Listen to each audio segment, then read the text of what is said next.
누가복음 7장. 예수께서 듣고 있던 사람들에게 이 모든 말씀을 마치고 가버나움으로 들어가셨습니다. 그곳에는 백부장 한 사람이 있었는데 그가 신임하는 종 하나가 병이 들어 거의 죽어가고 있었습니다. 백부장은 예수의 소문을 듣고 유대 장로들을 예수께 보내 자기 종을 낫게 해달라고 부탁했습니다. 장로들이 예수께 와서 간곡히 부탁했습니다. 이 사람은 선생님이 그렇게 해 주실 만한 사람입니다. 그는 우리 민족을 사랑하고 우리 회당도 지어 주었습니다. 예수께서는 그들과 함께 가셨습니다. 예수께서 그 집에서 멀지 않은 곳에 이르렀을 때 백부장은 친구들을 보내 예수께 이렇게 아뢰도록 했습니다. 주여, 더 수고하실 필요가 없습니다. 저는 주를 제 집에 모실 자격이 없습니다. 그래서 제가 직접 주께 나아갈 엄두도 못 냈습니다. 그저 말씀만 하십시오. 그러면 제 하인이 나을 것입니다. 저도 상관 아래 있으면서 제 아래에도 부하들이 있는 사람입니다. 제가 부하에게 가라 하면 가고 오라 하면 오고 하인에게 이것을 하라 하면 합니다. 예수께서는 이 말을 듣고 백부장을 놀랍게 여겨 돌아서서 따라오던 사람들에게 말씀하셨습니다. 내가 너희에게 말한다. 이스라엘에서도 이렇게 큰 믿음을 본 적이 없다. 백부장이 보냈던 사람들이 집으로 돌아가 보니 그 종이 벌써 나아 있었습니다. 그 후에 예수께서는 곧 나인이라는 마을로 가셨습니다. 제자들과 많은 무리가 예수를 따라갔습니다.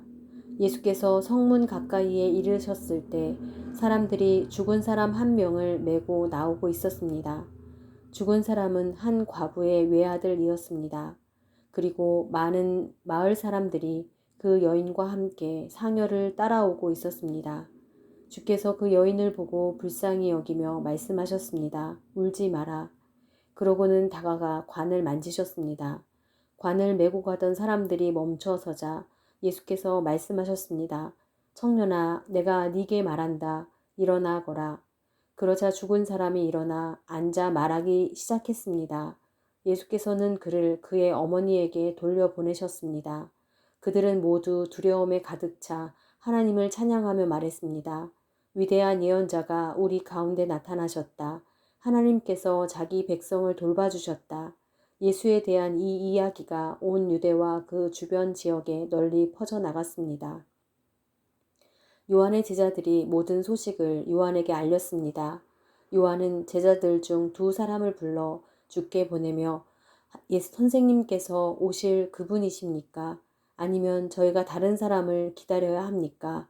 라고 물어보게 했습니다. 그 사람들이 예수께 와서 말했습니다. 세례자 요한이 저희를 보내 물어보라고 했습니다. 선생님께서 오실 그분이십니까? 아니면 저희가 다른 사람을 기다려야 합니까? 바로 그때 예수께서 질병과 고통과 악한 영들에게 시달리는 사람들을 많이 고쳐주시고 보지 못하는 많은 사람들도 볼 수 있게 해 주셨습니다. 예수께서 요한이 보낸 사람들에게 대답하셨습니다. 돌아가서 너희가 여기서 보고 들은 것을 요한에게 전해라.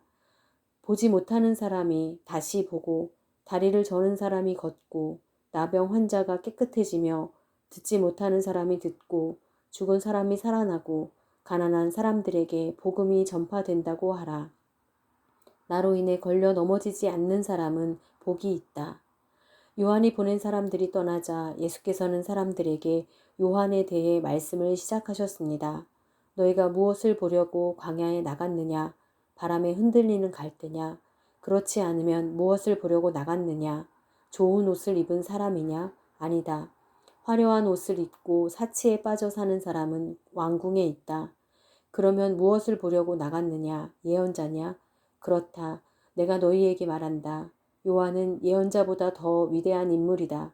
이 사람에 대해 성경에 이렇게 기록됐다.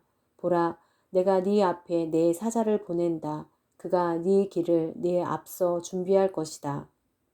내가 너희에게 말한다.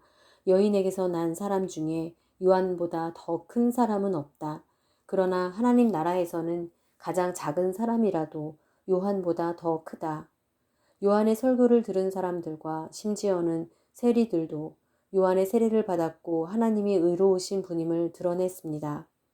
그러나 바리새파 사람들과 율법 학자들은 요한에게 세례를 받지 않았고 자기들을 향한 하나님의 계획을 물리쳤습니다. 그러니 이 세대 사람들을 무엇에 비교할 수 있을까? 그들은 무엇과 같을까? 그들은 시장에 앉아서 서로 부르며 이렇게 말하는 아이들과 같다. 우리가 너희를 위해 피리를 불어도 너희는 춤추지 않았고 우리가 애곡해도 너희는 울지 않았다. 세례자 요한이 와서 빵도 먹지 않고 포도주도 마시지 않자 너희는 저 사람이 귀신 들렸다라고 하며 인자가 와서 먹고 마시니 너희가 말하기를 보라 저 사람은 먹보에다 술꾼으로 세리와 죄인의 친구다 라고 말한다. 그러나 지혜의 자녀들이 결국 지혜가 옳다는 것을 인증하는 법이다. 한 바리새파 사람이 예수를 저녁 식사에 초대했습니다. 그래서 예수께서는 그 바리새파 사람의 집으로 들어가 식탁에 기대어 앉으셨습니다. 그 마을에 죄인인 한 여자가 있었는데 예수께서 그 바리새파 사람의 집에 계시다는 것을 알고는 향유가 든 옥합을 가지고 와 예수의 뒤로 그 발 곁에 서서 울며 눈물로 그분의 발을 적셨습니다. 그리고 자신의 머리카락으로 발을 닦고 그 발에 자신의 입을 맞추며 향유를 부었습니다. 예수를 초대한 바리새파 사람이 이 광경을 보고 속으로 말했습니다. 만약 이 사람이 예언자라면 자기를 만지는 저 여자가 누구며 어떤 여자인지 알았을 텐데 저 여자는 죄인이 아닌가. 예수께서 그에게 말씀하셨습니다. 시몬아, 내게 할 말이 있다. 그가 대답했습니다. 선생님 말씀하십시오. 어떤 채권자에게 빚을 진 두 사람이 있었다. 한 사람은 500데나리온을 또 한 사람은 50데나리온을 빚졌다.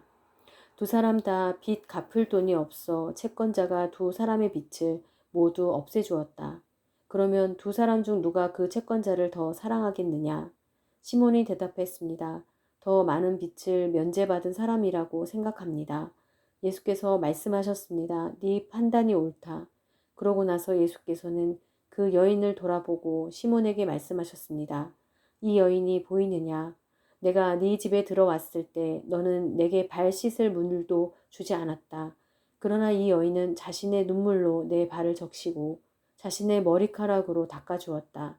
너는 내게 입 맞추지 않았지만 이 여인은 내가 들어왔을 때부터 계속 내 발에 입 맞추고 있다. 너는 내 머리에 기름을 부어주지 않았지만 이 여인은 내 발에 향유를 부어주었다. 그러므로 내가 네게 말한다. 이 여인은 많은 죄를 용서받았다. 그것은 이 여인이 나를 많이 사랑했기 때문이다. 그러나 적게 용서받은 사람은 적게 사랑한다. 그러고 나서 예수께서 여인에게 말씀하셨습니다. 네 죄들이 용서받았다. 식탁에 함께 앉아있던 사람들이 수군거리기 시작했습니다. 이 사람이 도대체 누군데 죄까지도 용서한다는 것인가? 예수께서 여인에게 말씀하셨습니다. 네 믿음이 너를 구원했다. 평안히 가거라.